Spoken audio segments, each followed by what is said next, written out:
So you've measured your height and your weight, and someone's given you a BMI score. This is often thought of as a measure of how fat you are. What it really is your height and your weight both taken into account at the same time. In fact, it's your weight adjusted for the square of your height in metres. What does that mean? Well, it means, for example, that I weigh 83 kilos and I'm 1.86 metres tall. So my BMI is 83 divided by 1.86 squared, which turns out to be 24, a BMI, which puts me in the low risk range. What sort of numbers can you expect to get out of BMI, and what do they mean? Well, there's an underweight category. That's typically a BMI around 18 or under. There's not that many people in the population in that category. There's called the ideal weight category, somewhere between 20 and 25. There's the overweight category, somewhere between 25 and 30. There's the obese or mildly obese category, which is 30 to 35. There's the clinically obese category, 35 plus, and there's the morbidly obese category, 40 plus. Now, should you be alarmed when you fall into one of these categories that isn't the normal weight? Well, it's about health and health risk. The people who are in that ideal category have the least chance of a whole lot of lifestyle diseases, especially heart disease, although there are a number of others like diabetes and so forth. And as you start to move up that BMI range, your risk goes up, and it's highest in the highest BMI categories.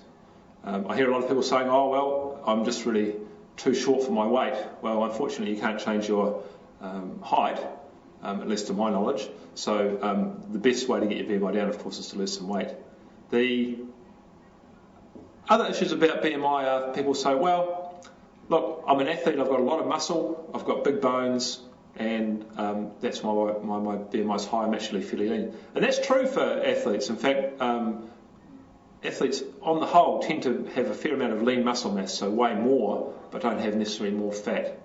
That is an issue. As a population measure, BMI is pretty good. It has application across populations. We're not seeing an increase in the prevalence of athletes in most countries, so we can assume that as our BMI is climbing, as it is, that in fact the population is getting heavier and fatter and more at risk.